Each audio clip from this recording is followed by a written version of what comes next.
My jiu-jitsu school is small, and I'm a white belt under 3 months. And there are typically 2 or 3 blues and maybe a purple belt in the class with us. When I train or spar with the blue and purple belts, I can win the advantage or submit them more than half the time. They don't like me because of this. I like what my instructor is teaching, but I feel I need more of a challenge. Should I find a more competitive school? Your time is appreciated. Okay, so there's something very suspect going on here. There's something wrong with the school if you're a white belt that can submit blues and purples. And I don't know what this is. Maybe if you're 500 pounds or just a super athlete. But if you're a normal person, even if you wrestled in high school, maybe even if you wrestled in college, and you've been training jiu-jitsu for 3 months, you should not be submitting purple belts. That should not be happening. There's a small chance, a tiny chance that they're just being like so super cool that they're letting that, like, they're saying, oh yeah, that was good, you caught me my arm, and they're just giving it, and you're just too dumb to realize that. But since you're saying that they don't like you because you're submitting them, that's very unlikely that they're just super nice. So I think you may actually be in a fraudulent situation where the school is not a proper school. And I haven't heard of one of these in a while, but a white belt should not be on the regular submitting a blue belt and definitely a purple belt or any purple belts. If there's a massive size differential, it'd be an occasional occurrence, but on the regular, it shouldn't be happening. Right? Correct. Unless, again, like there's maybe it's a small school, there's, a few people, maybe like some real old people or something like that. Maybe this guy, I don't know how big he is or anything, but let's say he was I'm getting real specific here. Right. What if he's 225, solid, 6'2", may or may not have been a college wrestler. Okay. Learned a few chokes, guillotine, head and arm, an arm bar. Guys pick up. So he's 225, college wrestler, 6'2", and he knows basic submissions. That could be problematic. And then the rest of the people, there's maybe like a 65-year-old, 135, 145 pounds. Maybe, if there's no extreme disparity between you and the other students, we have a problem. If there's an extreme disparity, even then you should go look around, because even if you're 225 pounds, 6'2", wrestled in college, most purple belts should be able to handle you if you've only been training for 2 months. Yes. So. Yeah, even 3. Man, not to say my situation, so here's proof. I'm not saying that, but just an example. When I started, I was 225.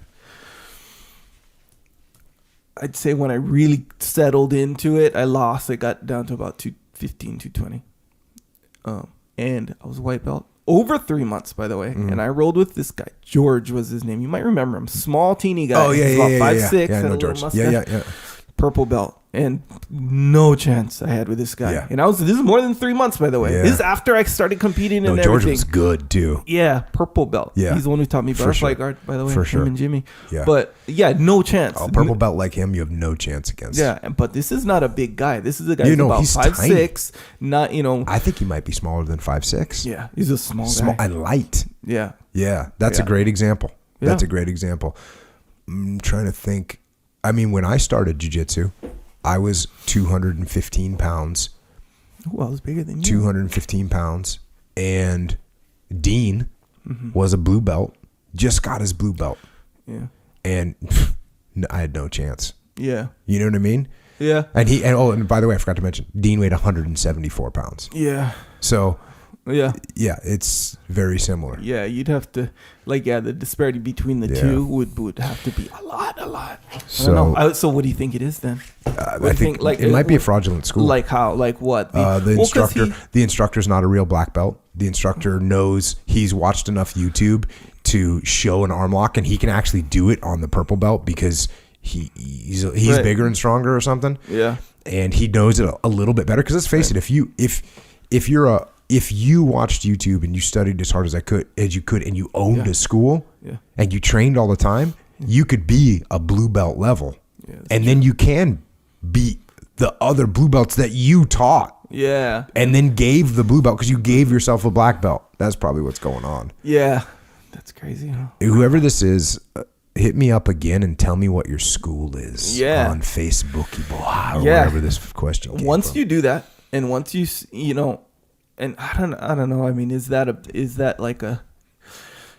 a hard move to be like, hey, this is my school, and put it out there, you know? And here's my instructor. I mean, on one hand, you want to think if the instructor is legit, no. Well, that's what I would want to know. I'd want if the guy wasn't legit. I don't know what I do. I don't have a plan for that. But if the guy was legit, I'd come back on here and say, oh, here's the situation. We found out that this is what's going on. You are a 6'2", 285-pound collegiate NCAA champion wrestler, and you studied Sambo or Judo. Like if somebody had Sambo or Judo under their belt. Yep, it's true. But you wouldn't even be asking this question if you had that under your belt because you know the answer. Yeah, that's true too. Yeah, man. So yeah, I think the chance of that is fair. It's a fair chance. Fraudulent situation. It's crazy. Haven't seen too many of those lately. Yeah, because that's a rare thing. Yeah, the internet can mop those up now. Yeah, there used to be all kinds of fraudulent schools. Yeah, it makes sense. I mean, think about it. The internet is all over everything. Oh yeah. You get even a halfway fraudulent person. Yeah. It's like, okay, is this guy fraudulent? You know what I mean? It's like, man, you're really held to the coals. So I don't know. Maybe see what up. Yeah.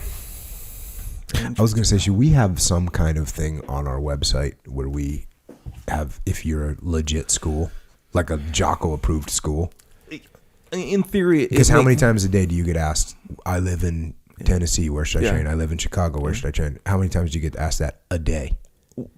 Half. So every other day is that about average. Oh, really? Okay, I get asked more than that. I get asked a lot. Yeah. More than you. Maybe not tons more, but definitely I get asked repeatedly. Yeah. Where should I train? I live in Jacksonville, Florida. Where should I train? I live in wherever, Concord, New Hampshire. Where should I train? I live in Salt Lake City, Utah. You know what I mean? People are always asking that. Yeah, the only risk with that is like, okay, so first off, we don't know all the schools. We probably don't even know half the schools. Yeah. And just because you say you're under Hickson, it doesn't mean you're legit. You know, so it's like there's a lot to that. So we'd have to have some sort of an approval process. Yeah. And then at the end of the day, let's say you approve, I don't know, because someplace, and then something people will see it, or or people will be like, okay, here's the page or the website or whatever. They'll be like, okay, this school that I'm like looking at, I like it, but it's not on this list. But I don't know, we didn't get to it, kind of thing. And then it gets kind of like the ding, you know, in that way. I don't know. It shouldn't be that much of a problem, by the way. There's not that many fraudulent schools. We're talking about one right now, possibly, but there's not many out there.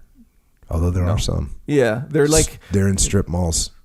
You drive by like a strip mall and you see something that says Jiu Jitsu. I mean, now there's legit schools in strip malls too. That's true. Comprito schools in strip mall, and he's as legit as he gets. It's hard, you know. Preach.